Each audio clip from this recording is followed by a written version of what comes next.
I'm here in front of the historic African American monument in what we know as historic Savannah, Georgia.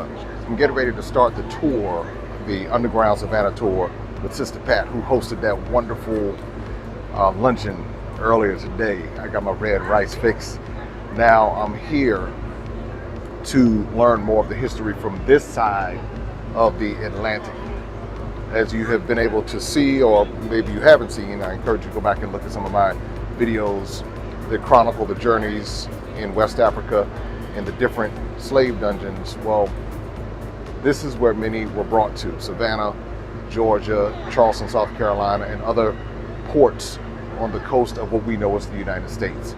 So get ready for another educational journey in the history of the African diaspora as we continue to bridge the gap with maximum impact.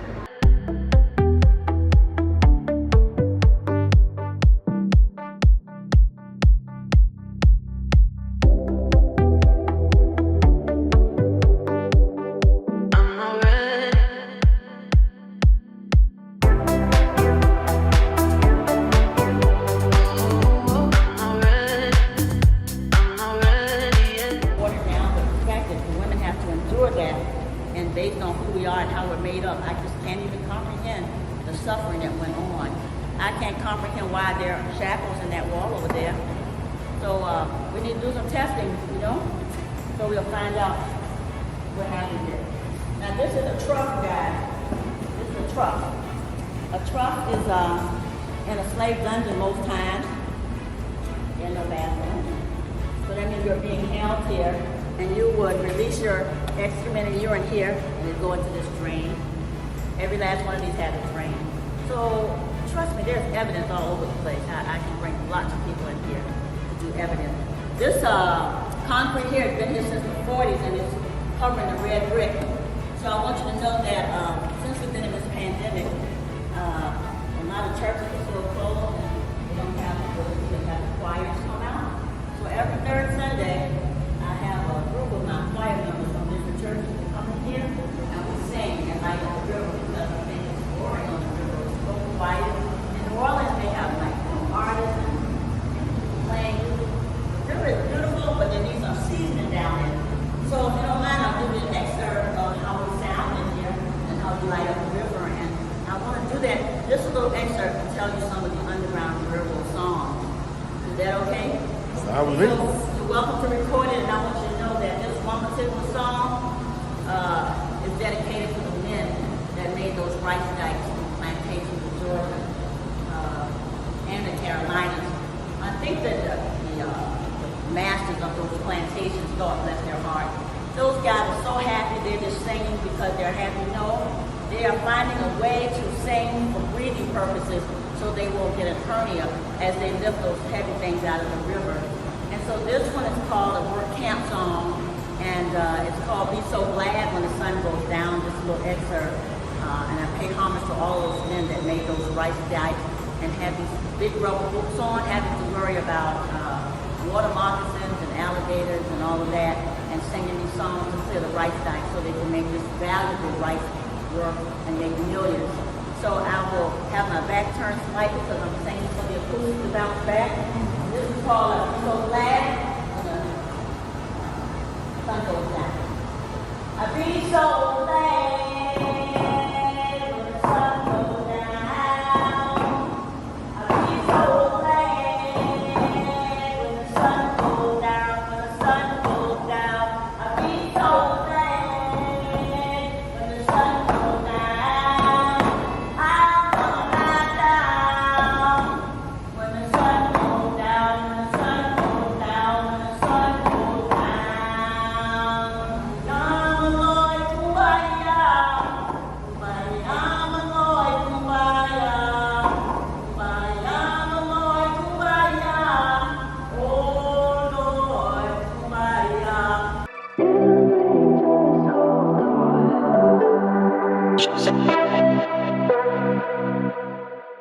Over 300 plus places around the nation, from the north to the south. And right next door in Charleston, when the Emmanuel 9 situation happened, those people were killed by Mr. Booth and they were in Mother Emanuel Church, and Mother Emanuel Church is on Calhoun Street, right around the corner of the Calhoun Monument. So that young man was influenced by ugliness. And so we have a Calhoun Square here, and we found out this past April that that is the slave burial ground. So hundreds, maybe thousands of burials are under there. My ancestors are under the ground, and on top is the John C. Calhoun name. And so he has to go back to Carolina. We don't want him anymore. So we're sending him back. And so there's an application process we filed on August the 4th. We have to get 51% of the neighbors, and we have gotten all but one signature. We're almost there. It's not a statue on slavery, it's a statue on freedom. Dr. Abigail Jordan was my beloved professor at Savannah State University, and she passed away a couple of years ago. The only thing I can do to describe her is to say that Dr. Abigail Jordan, humanities professor, was like 3 Maxine Waters, congresswoman from California, all in one. Can you imagine? Not 1 Maxine Waters, but 3. When Dr. Jordan entered the room, she changed the temperature of the room in a good way. It's like she came in, she knew what she wanted, and she got it. Folks are like, Dr. Jordan is here, give her what she needs. Anyway, she had a discussion with our first African-American mayor, and they said, you can have this space, and this space over here, but you have to raise your own money. And Dr. Abigail Jordan raised, this is amazing to me, this is how phenomenal she was. She raised $475,000 without the internet. Amazing to me. Anyway, she passed away, and she didn't want her name on the monument, but after she passed away, we decided it was appropriate, so that's brand new. There was a big fight, though, in the process of her doing this work.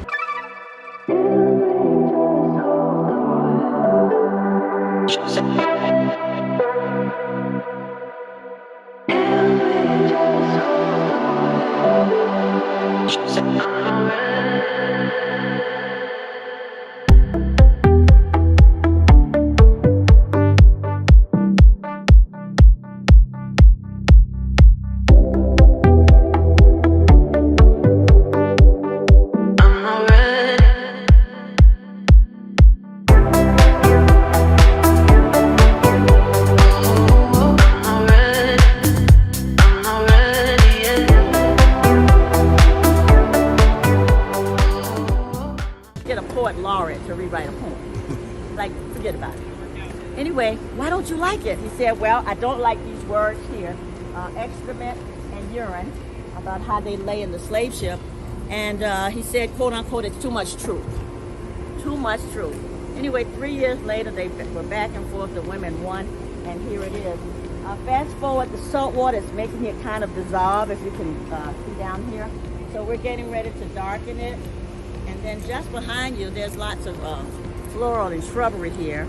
I've been back now for a while, and I asked the question, why is there mulch here? There's greenery, and no one answered, so we asked the city's permission. We want to put some flowers there, and they agreed, and so we will have 5 different flowers planted here from West Africa, one of them to include indigo. So you come back, and we'll have some flowers here, because we got a little OCD going on, and I want to make sure everything is just so.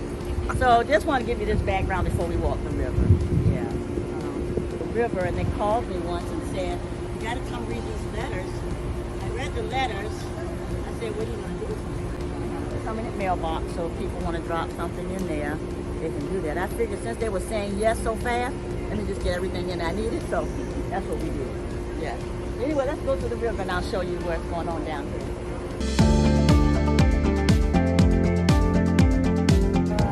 As I reflect on this Georgia Port Authority here that we're walking, this is the 3rd largest port in the nation, the 4th in the world.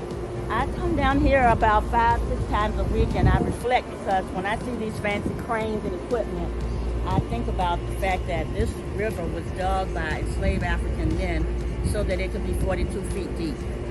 This is a major project right here, you guys.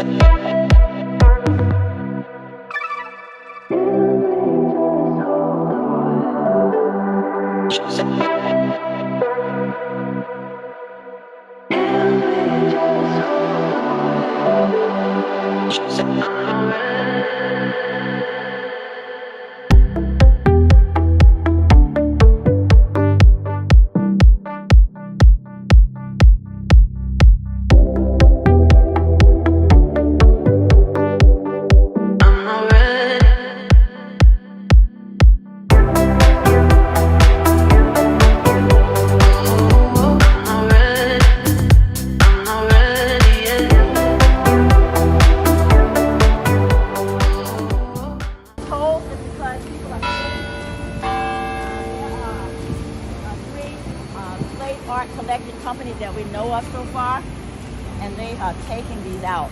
What are they taking? Black City Council, and I want them to become educated so we can get those bricks into somebody's museum. I don't think they should just be hanging out where people can drive over them. So I want y'all to come look at them because a couple of them are slave plantation bricks that they placed on the burial ground of slaves, and OMG, they need to come out of the ground before they all disappear because people are collecting them. So I want you to come take a look because they won't be here long, you know? They're taking them up. And so I suspect that nobody's checking that camera over there, you know? This one right here, because they surely take here. These are the bricks down here. Yeah, RJ Reynolds on this side over here.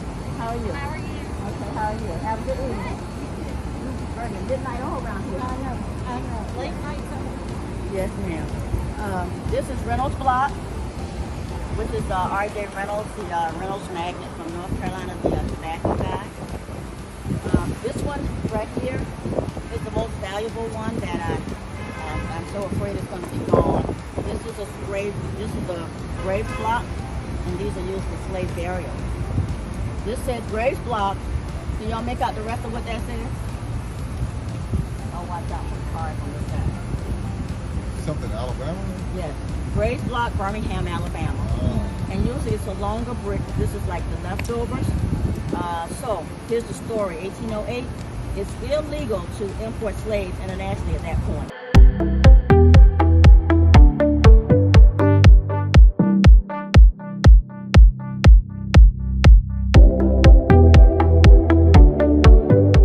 You got to see it in Ghana and all over the place.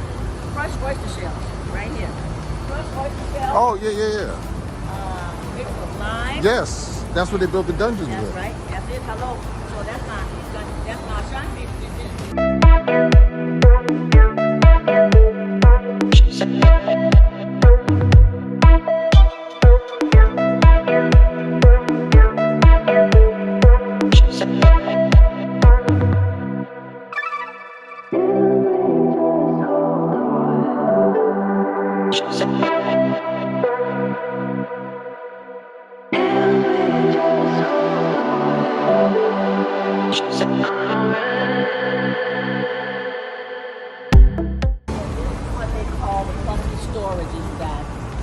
Look at this structure. This does not look like Ghana Oh, yes. or Sierra Leone. Oh, yes. So stay with me now. The city of Savannah has placed these markers here, and they say this is what this was used for.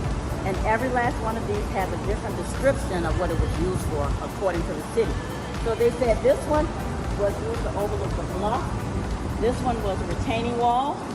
We had some Girl Scouts that came in here that were brilliant. They said, Sistah Patt, this cannot be used as a retaining wall to push water back. I said, how come? They said because it has a window right here.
This is the wall.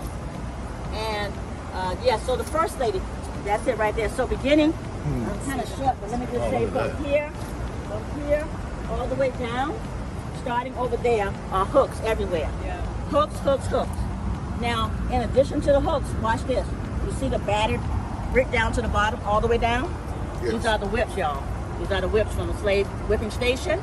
There's no other brick in this whole river that's like this. And let me show you the whips up front. So these hooks right here are hooks that are there because the first lady of Benin came on our tour and she told me this was the whipping station. She got up to that nail and started wailing, saying, this is your whipping station that looks just like ours. I asked her specifically what is these hooks for, and this is what she described to me. This is plastic, but I'll show you.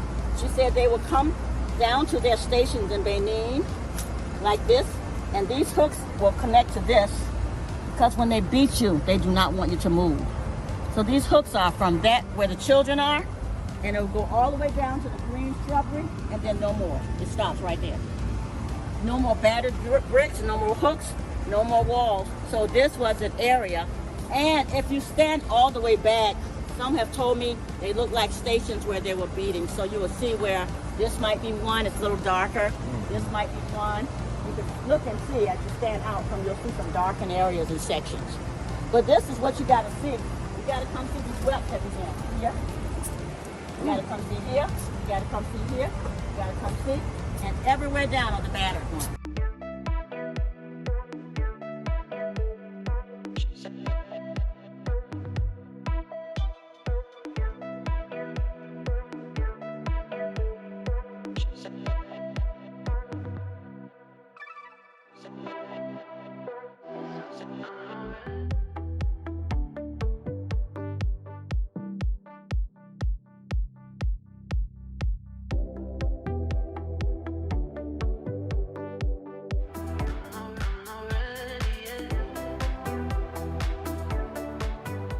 From the Ashanti tribe, they joined the Masonic Lodge. They were allowed to join the Masonic Lodge because they could build. Oh. So those Masons didn't care if they were polka dotted, can you build? Can you build? And so they began to build with them. And if you look at it, you're looking at European structure, designs, but you're also looking at something amazing. And so the first lady of Benin comes here with me and she looked at the building and starts to kind of weep again. I said, what's the matter, First Lady? And she said, you have my symbols on your building. I said, tell me more. So you guys have seen the, I know you have, you've seen the Ashanti, I mean the Adinkra symbols? Yeah. Oh, look at the Adinkra symbol. Well, they're all over the buildings and they're all over the ironworks. So I'm gonna Google the Adinkra symbols right here. And I want you to know that she started showing me the Adinkra symbols on that building and the ironworks. So this is the chart, and I would love for you all to keep this chart available so whenever you come to Savannah, as well as Charleston, keep your chart out. And anytime you see ironworks downtown, take out your chart because 99.99% of all the symbols are from this 122 design of Ashanti symbols. Look at Mr. Google Eyes. He owes me some money. That's Mr. Google Eyes. Sign for wisdom. So Mr. Google Eyes comes from the Adinkra symbol. Today when we had that luncheon on the porch, that was on the porch, remember that symbol? I was all over the banisters. Yeah. So here's what the First Lady said to me. She said, you have my symbols on the building and the ironworks. And so here's the ironworks piece that she showed me. This is freedom. This is water. You see this upside down heart? Right there, that's the Sankofa heart for love. And that circle is freedom. If you're born and raised in the South, you are used to seeing that in our screen doors. Yes. Right?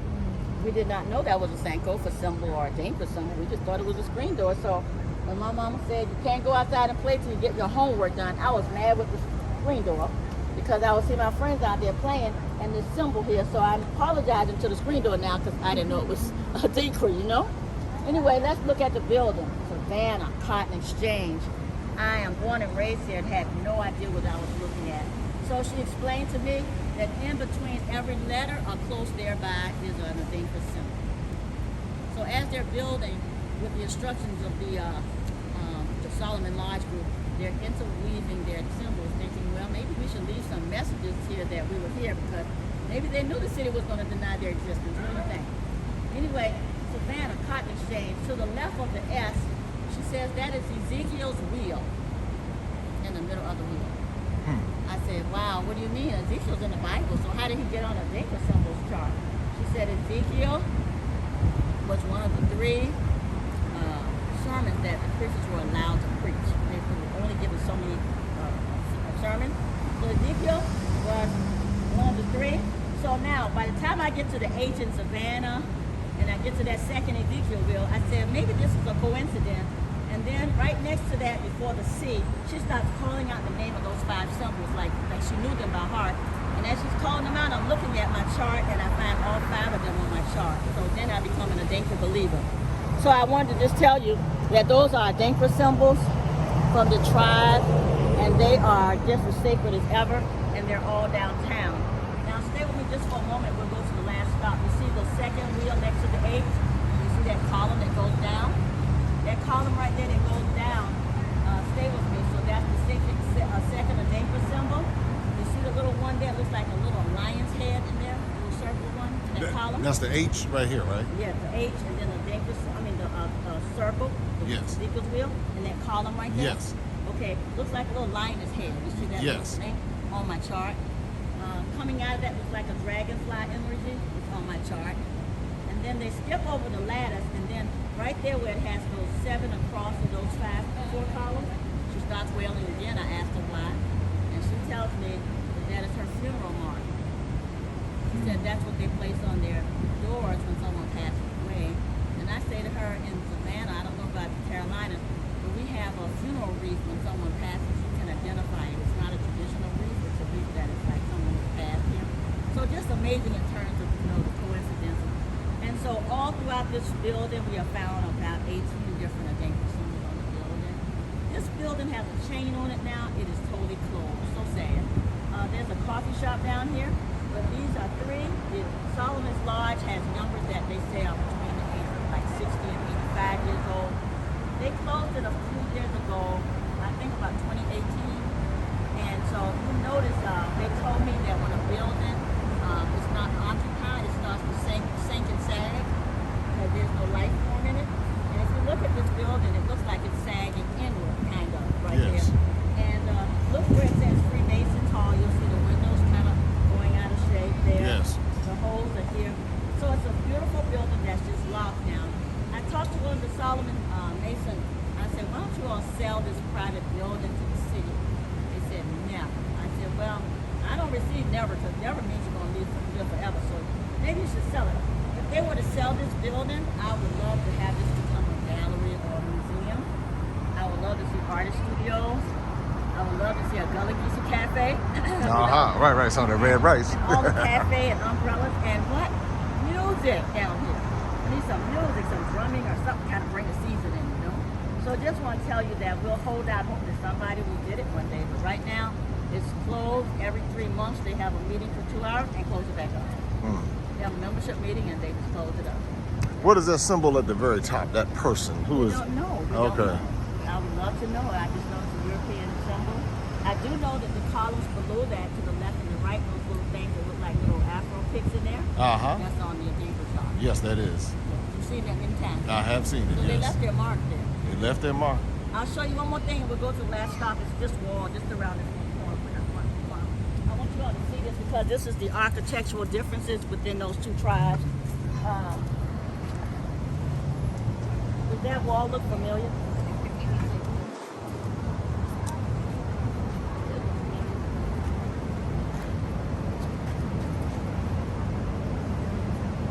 Does it look like the what we just walked on? All right. That's the current balance stone. Now, we got a little bit of maintenance there. So look, we got to pound that flat and then put it on. You can't just put that balance stone in there. You got to pound it flat and then go again that wall. So I want to let you know that this is a brick masonry design of the Ashanti tribe. And I want you to know that the Hausa came here from northern Nigeria that was caught up in the slave trade because they were trading. And that's this the Hausa tribe. The house is from northern Nigeria. This is their design. Over here. Yes. Both of these in the 1780s. That's the Ashanti style of brick masonry. That's the Hausa style. So this is the Hausa style of brick masonry here. Yeah. And over here is the Ashanti. This is the Ashanti style of brick masonry. And this is the Hausa out of Nigeria style of brick masonry. The Hausa showed up on my tour and said, that's my design. Then we cut it. They also showed me this little shackle thing right here on the side. You see that? I said, wow, that's a shackle? And I said, I don't think that could be a shackle up so high. So we went to local lodge down here to ask them about it, the lodge, National Maritime Association. And he said, that's not a shackle. That's a part of the enforcement system. And all the nail hooks on this side, this is where they brought the cotton in the 500-pound bales.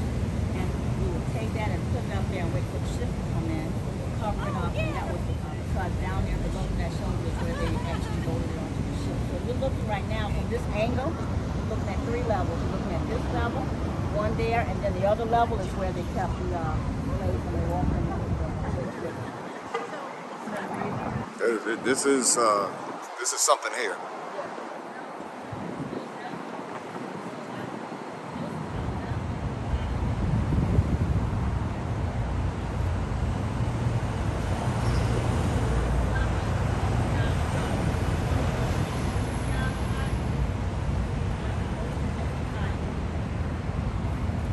See how light it is? Mm-hmm. So Georgia Sea Island cotton, you have to pull out of here, you guys. And sometimes it's difficult to pull and it has bulbs in it.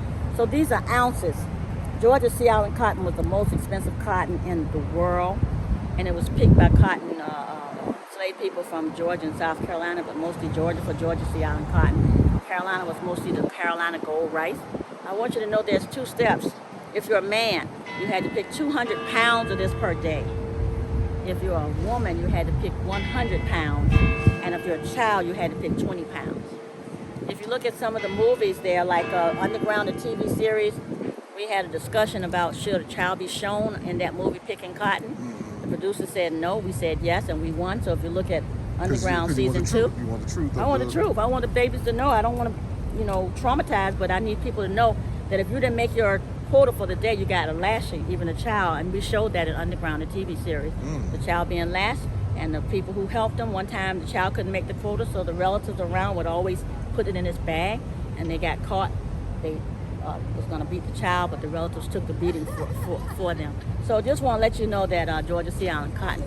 Look at those steps over there, and you'll see that they're always going to be imbalanced, similarly to these steps over here where the city says enter at your own risk. It is because those were different tribes, the Hausa and the Ashanti there. So that's Hausa and the Ashanti.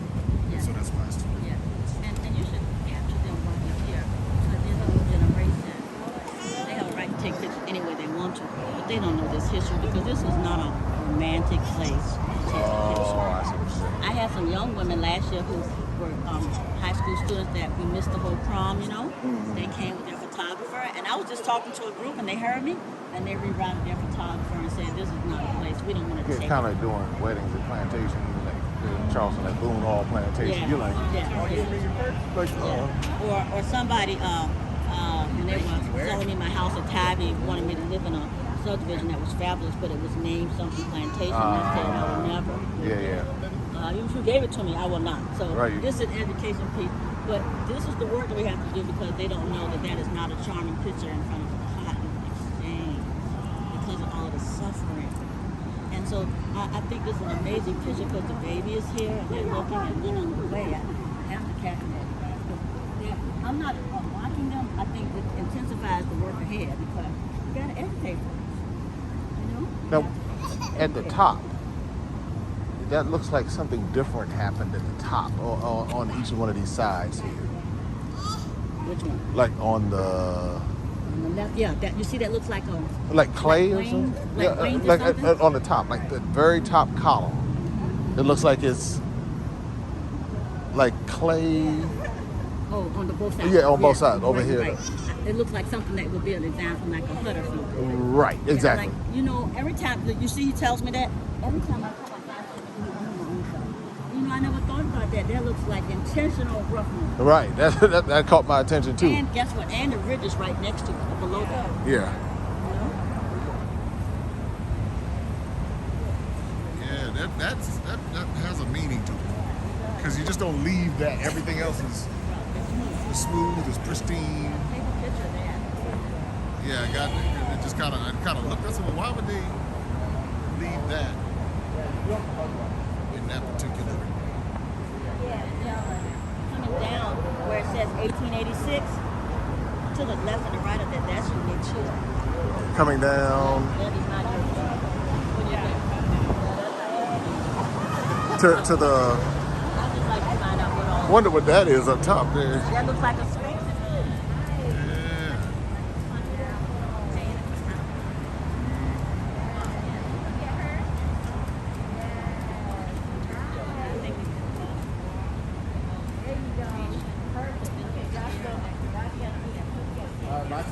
Oh, right here. Yeah. Now y'all look at each other again, smile at each other. There we go. That's a different one. We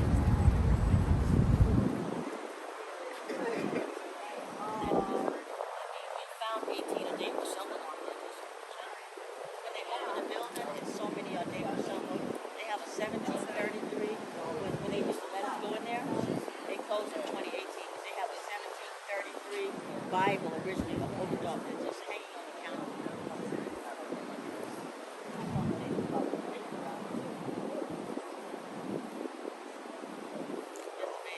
Yeah, the fact that all of these are Dinkra symbols are here is definitely. And the work ahead again is the lack of education. They think this is a romantic place to take pictures. This is the work ahead.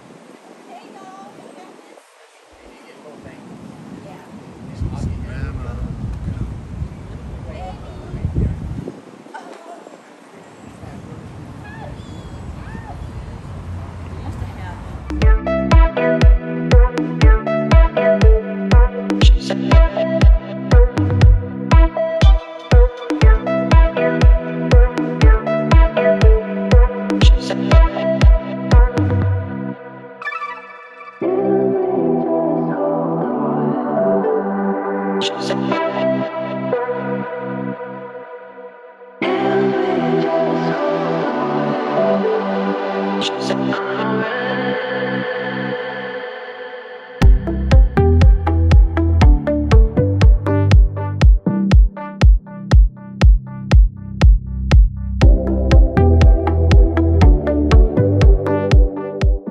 So this is the air vent from one of the little. two more. 1, 2, 3. There are 3 on this side. The 5th one belongs to the side that was the children. But there are 4 over here and 1 over there. That's the first bin that we were in. And you should put the camera on top of it and you'll see how it looks. But people kept asking me why didn't they just climb up there? And just climb out. Oh yeah, you can see down in there. Yeah, you can. You can see right down in there. You can see down. So this is the U.S. Customs Office. They're doing some repair and a makeover. I envision also that enslavement had those kind of brackets up there, braces up there. But here's the thing, that is a British-style revival building. About to retire from the tours? I'm going to do it every now and then. I got young people that we need to do this on the ground. I got to get to the next level, Yeah. Jay. I got to do some writing. I got to finish my memoir, and I got to do some lobbying now. So did you talk to Malaysia today? Yes. Okay. Yes. Okay. I did. I'm confident in her. I really am. I'm going to hire her. Yes. Yes. So that's why I said I'm looking for new generations to do this. She can do this. I need to get to the next level. There's a lot of training to be done.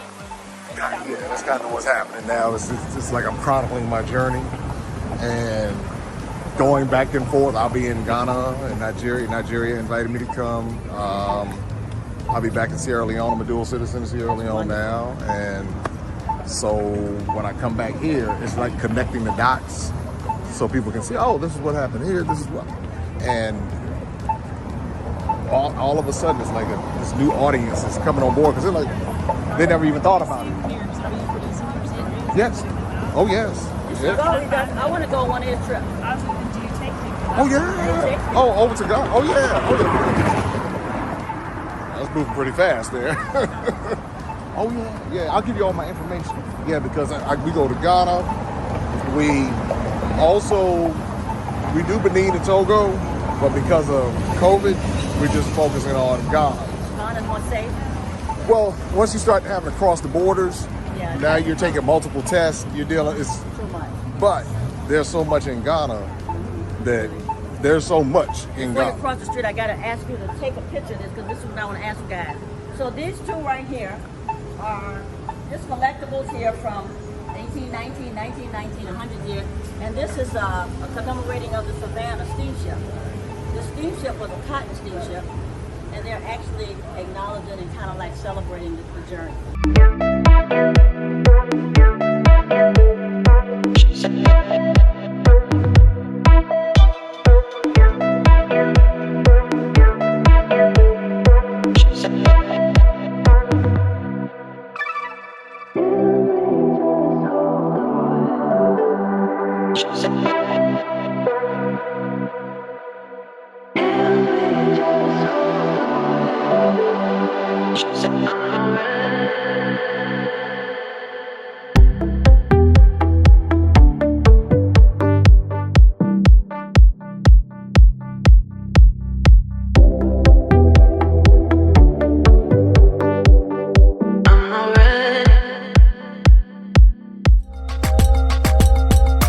Open up your eyes and see all the fun and mystery.